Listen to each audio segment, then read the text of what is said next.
ஆகவே இது சம்பந்தமாக சில விஷயங்கள் இதை பற்றி தெரிந்தவர்கள், இதிலே அனுபவம் மிக்கவர்கள் உங்களுக்கு கூறுவார்கள்.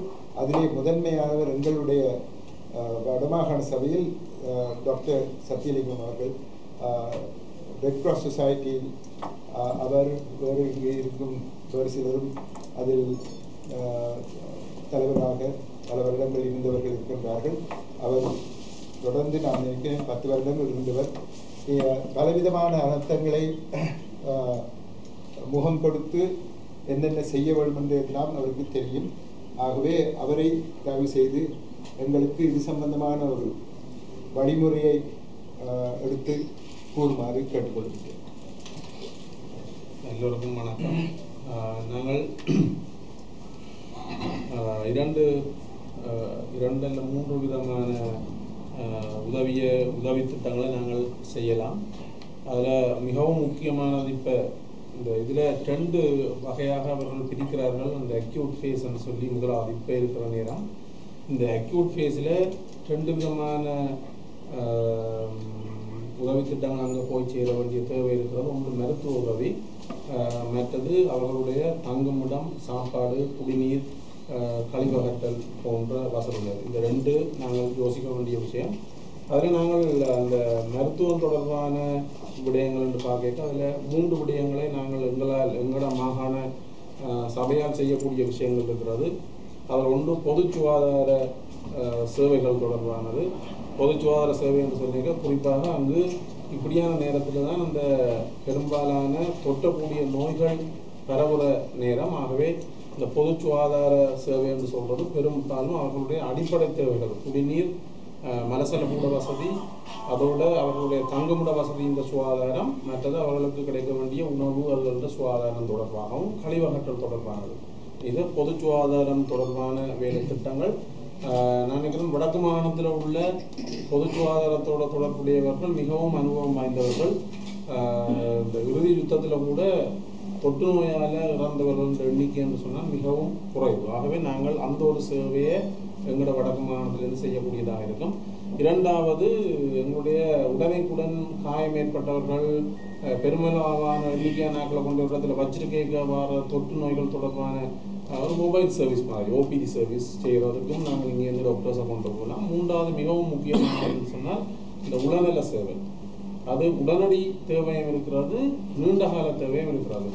ஆனபடியாக நாங்கள் அந்த உடல்நல தொடர்பான சேவையும் நாங்கள் செய்யலாம். இந்த மருத்துவ பக்கத்தில் பார்த்தா நாங்கள் உடனடியாக இந்த 3 வகையான சேவைகளை செய்யலாம். மற்ற நிவாரணம் என்று நாங்கள் பார்க்க தங்குமிட வசதிகள் நாங்கள் உடனடியாக யோசிக்கிற விஷயம். ஆனால் தங்குமிட வசதிகள் அங்கே செய்யப்படுவதாக எங்களுக்கு சொல்லப்பட்டிருக்கிறது. அதனுடைய நாங்கள் தங்குமிடத்தை பற்றி நாங்கள் நாங்கள் தூரத்திலிருந்து போகிறார்கள் யோசிக்க தேவையில்லை. ஆனால் உணவு, நீர் என்றது ஒரு பெரிய பிரச்சனை. நான் அங்கே பதுளை மாவட்ட இலங்கை செஞ்சில் வச்சாங்கன்னா இப்போ அங்கே இந்த வேலையை செய்யணும். அவைகளோட தொடர்பு கொண்டு கேட்டபோது அவைகள் முக்கியம் ஒரு மெயில் அனுப்பியிருக்குன்னா தங்களுக்கு முக்கியமான தேவையான இப்போ ஃபீல்டில் நீக்கிறார்கள் சொல்கிறது ஒன்று டெம்பரரி டாய்லெட்ஸ், ஸ்கில் லேபரர்ஸ், அந்த டாய்லெட்ஸ் டெம்பரரி டாய்லெட்டை ஃபிக்ஸ் பண்ணுறதுக்கு skill labourers for fixing toilets. 3வதாக கேட்டிருக்குன்னா மேன் பவர், வாலண்டியர்ஸ், அங்கத்தைய வேலைகளை செய்வதற்குரிய வாலண்டியர்ஸ் கட்டாயம் தேவையுண்டு. மற்றது கேட்டிருக்குன்னா அதுவும் குறிப்பாக வாலண்டியர்ஸ் வரைக்கும் மம்பட்டி, சவல் போன்ற ஆயுதங்களோடு வரணும். அங்கே ஒன்றும் தங்களால் இப்போ எடுக்க இல்லாத நிலைமை இருக்குன்னு சொல்லி.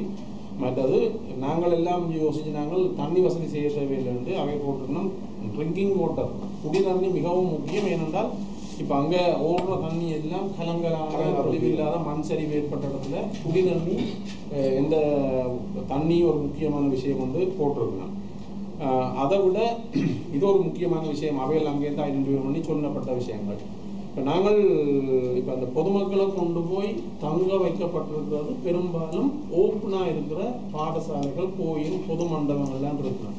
இது பதுளை மாவட்டமாக இருந்தாலும் நுவரெலியாவோன்ற போர்டரில் தான் இந்த கிராமங்கள் இருக்கிறதால மிகவும் குளிரான பிரதேசம். நாங்கள் அவர்களுக்கு தங்குமிட வசதிகளான ஓப்பன் பிளேஸில் அவர்கள் தங்கி இருக்கிறது மிகவும் முக்கியம். அவர்களுக்கான ஆடைகள், முக்கியமாக பெட்ஷீட், குளிருக்கு போடக்கூடிய உடுப்புகள் மிகவும் முக்கியமான ஒரு விஷயம். மற்றது என்னென்னு சொன்னால் அவர்களுக்கு இன்னொரு மிகவும் முக்கியமான விஷயம், அந்த உலகளாவிய ரீதியில் ஒரு டிசாஸ்டர் நடக்கிற இடத்துல ரெண்டு உடனடியாக எல்லாரும் கொண்டு போய் கொடுக்குற ரெண்டு டிஸ்ட்ரிபியூஷன் செய்யணும். ஒன்று NFRI என்று சொல்லிவிடணும், நான் ஃபுட் ரிலீஃப் ஐட்டம் என்று சொல்லி உண்டு. மற்ற இன்னொன்று சானிடேஷன் கிட் என்று சொல்லிவிடணும், சானிட்டரி கிட் என்று சொல்லிவிடணும். இந்த NFRI என்ற கிட்ன்றது அதில் இருக்கிற ஐட்டங்கள் என்னன்னு சொன்னால், இப்போ நாங்கள் என்ன சொல்கிறோன்னு சொன்னால், இப்போ நாங்கள் பொருட்கள் சேர்க்கும் போது பல வகையான பொருட்களையும் நாங்கள் கொண்டு தருவோம்.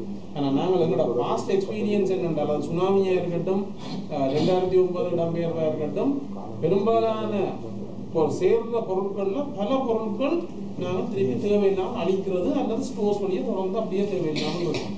ஆனபடியாக பெரும்பாலான பொருட்கள் உபயோகம் இல்லாத பொருட்களும் எங்களுக்கு வந்து சேரும். உதாரணத்துக்கு உடுப்பண்டால் கூட நாங்கள் கட்டாயம் புதிய உடுப்புட்டாங்க, பழைய உடுப்பு சேர்க்கிறதுக்கு எந்த முயற்சியும் ஒரு தடவை நாங்கள் எடுக்க தேவையில்லை. நாங்கள் கொடுக்குற உடுப்பு கட்டாயம் புதிய உடுப்புகளாக இருக்க வேண்டும். இப்போ இந்த NFRI என்ற பொருட்களில் உதாரணத்துக்கு போட்டிருந்த பெட்ஷீட், அதாவது பிளாங்கெட்ஸ், பெட்ஷீட் பிளாங்கெட்ஸ், மற்றது சரம், சாரி, இப்போ பிள்ளைகள் பொம்பளை பிள்ளைகள்னா ஃப்ராக்ஸ், ஷார்ட்ஸ், சின்ன டிஷர்ட்ஸ் மாதிரி அப்படியான பொருட்கள் உடுப்புகள், மற்றது துவாய், மற்றது அண்டர் கார்மெண்ட்ஸ், சின்ன பிள்ளைகளோ பெரியார்களோ அண்டர் கார்மெண்ட்ஸ்ன்றது மிகவும் முக்கியமானது. மற்ற பேபி க்ளோத், பிளாஸ்டிக் மெட்ஸ், மற்றது மொஸ்கிட்டோ நெட், இந்த ஜெரிகேன் சொல்கிறது அந்த 5 லிட்டர் தண்ணி கேன், பிளாஸ்டிக் கேன், அதுதான் ஜெரிகேன் சொல்கிறது. எம்டி கேன்ஸ் அவையில் எந்த டைம் அங்கே தண்ணி கிடைச்சாலும் சப்ளை அந்த மாதிரி கேன்ஸ் இல்லை, இந்த 5 லிட்டர் கேன் இருக்குது. ஜெரி கேன்ஸ் நாங்கள் வாங்கினாங்க, பெருந்தோயாக முந்தி வாங்குற நாங்கள் இங்கே அவைலபிள் யாழ்ப்பாணத்துலேயும் இருக்குது, எல்லா இடத்துலையும் இருக்குது. மற்றது கப்ஸ், சின்ன கப்ஸ், பிள்ளைகளுக்கு தண்ணியோ ஏதோ ஊற்றி கொடுக்குறோம்னா அவங்களுக்கு கப்ஸ் தேவை. மற்றது பிளேட்ஸ், நாங்கள் வளமையாக வாங்குறது பிளாஸ்டிக் கப், பிளாஸ்டிக் பிளேட்ஸ், மற்றது ஒரு ஃப்ளாஸ்க். வயசு போனாக்கள் என்ன குளிரான பிரதேசம், குழந்தைகள் வயசு போனாக்களுக்கு இருக்கிறாங்க. ஏன்னா தண்ணி அங்கே எந்த நேரம் கொதிக்க வச்சு கொடுக்க மாட்டோம், ஒரு டைம் போட்டு கொடுக்கணும், அதோட நின்றுடும். அது ஒரு முக்கியமான விஷயம். அதை விட நாங்கள் இது இந்த NFRI என்றதை போகும். இதோட சேர்த்து ஒரு பிளாஸ்டிக் வாளி, ஒரு பிளாஸ்டிக் பேசின். பிளாஸ்டிக் வாளி பேசின் இப்போ தண்ணியும் சேகரித்து வைக்கலாம் உண்டு. மற்றது அவைகள் இப்போ இன்றைய போட்ட உடம்பை கழுவுறான்னு சொன்னால் அவைகளுக்கு அங்கே பாத்ரூம் இல்லை, ஒன்றும் இல்லை, ஒரு பிளாஸ்டிக் பேசினும் ஒரு பிளாஸ்டிக் வாளியும் கொடுக்குறது. அதை விட நாங்கள் கொடுக்குற அந்த இது நான் சொன்னது NFRI, நான் ஃபுட் ரிலீஃப் ஐட்டம். அதை விட இந்த சானிட்டரி கிட் என்று சொல்கிறது, அதுக்குள்ளுக்கு வளமையாக வைக்கப்படுற சாமான்.